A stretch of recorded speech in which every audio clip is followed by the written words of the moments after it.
Hey guys, welcome back to another video of Bloom Outdoors. So if you haven't catch the video of me installing this right here to my truck, which is the auto stop eliminator, which disables this button right here. There's some light coming in and it doesn't want to focus.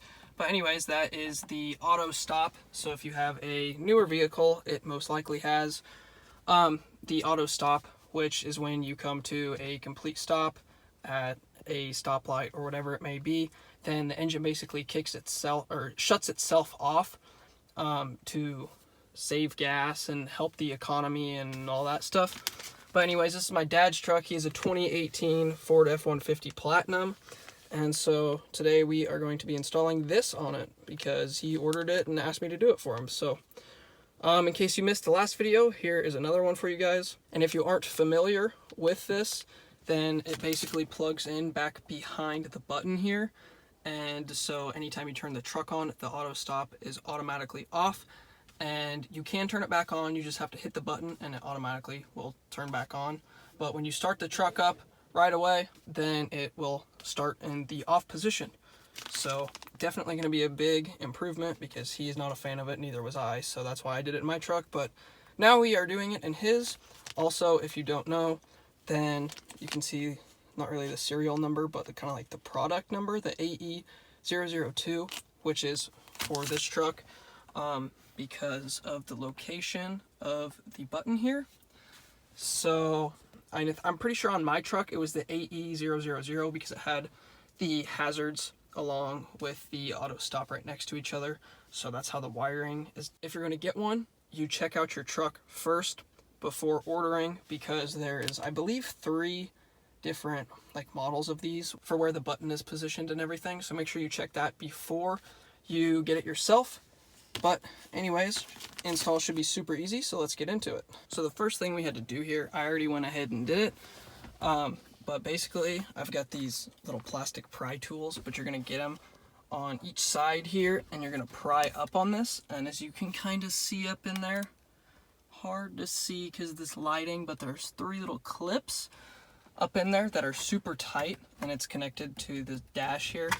Anyways, they're super tight and it feels like you're about to break the thing. But basically you're just gonna have to pry this up. Do not use any kind of like metal tool when doing it, because you will damage like these pieces here. You'll leave marks in the side of them and stuff. So a plastic like trim removal tool is what I have, and that in my opinion works the best. But it almost feels like you're about to break your tool because it is super hard to pry this thing up. It took me a good like 10 minutes or so to try and pry this thing up. The next thing we're gonna have to do is when you lift this up and look down in here, it's gonna be really hard to tell because this weird lighting, but you can see there is a bolt right there and another bolt right there. Hard to tell. There's 2 7mm bolts, one there and one there.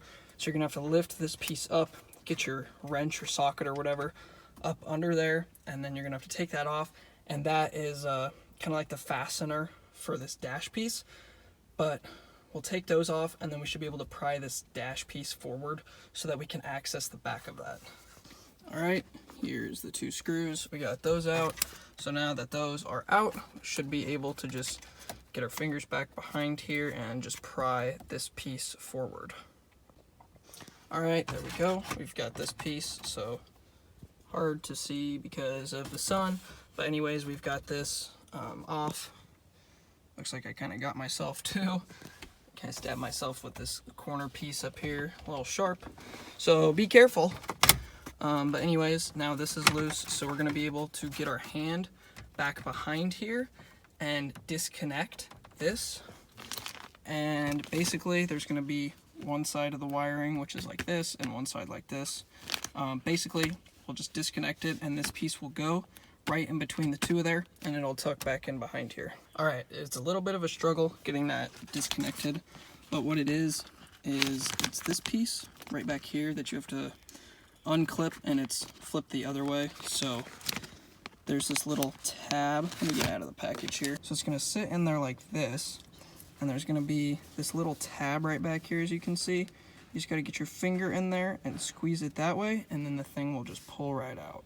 So it's a little bit of a struggle at first, but once you can kind of figure it out and know what you're actually looking in there for, it is not too bad at all. But now that we have got it disconnected back there, it's going to go in. So this end right here is going to plug in to what we just disconnected, which would be the small part that is already in the truck. So it'll kind of be like this.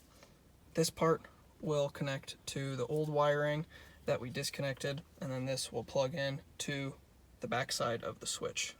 So let me get that hooked up. All right, so now we're good. We got the wiring hooked up in there. So now should just be as simple as pushing this piece back into place and putting the screws in, and then snapping this piece right back down on top. So I got this piece pushed back in, and I got the screws in. So now let's just, before we snap this piece back in, because that's kind of a pain to get out, we will just test it out real quick, make sure it works. So close the door, turn the truck on.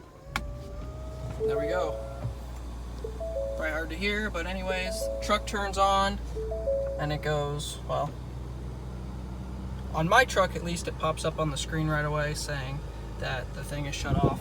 But when you look at it right there, it does have the off thing. So I'll shut it off, and well, I guess it won't do it because it knows I'm in the vehicle right now. But anyways, we turn the truck on, and it shuts off. And then there we go, pops up, auto start stop deactivated by driver is what it says. So every time you are going to get that message saying that it is deactivated by the driver, but it just for a split second there when you turn the truck on. I've had it in mind for quite a long time, and I don't ever even notice that screen popping up anymore. It's just really nice to where you do not have to hit that button every single time.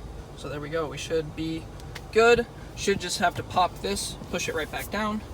So there we go. Just like that. Good as new, can't even tell that we did anything. But anyways, hard to tell because it shows up fine in person, but for some reason on camera it's blinking all weird.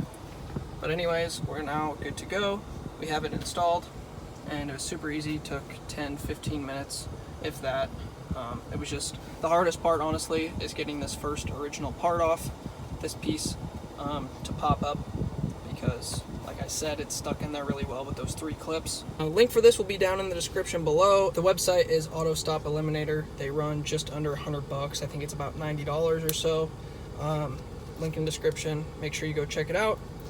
If you guys want to see more mods to this truck or my own personal truck, it's in the shop right now, and he wanted this installed on his truck, so went ahead and did it for him. Make sure you drop a like, drop a comment. If you haven't been here before, make sure you subscribe. Stay tuned for more truck videos or any kind of videos at all. But as always, thanks for watching another video of Bloom Outdoors. Don't forget to like, comment, and subscribe, and I will catch you guys next time.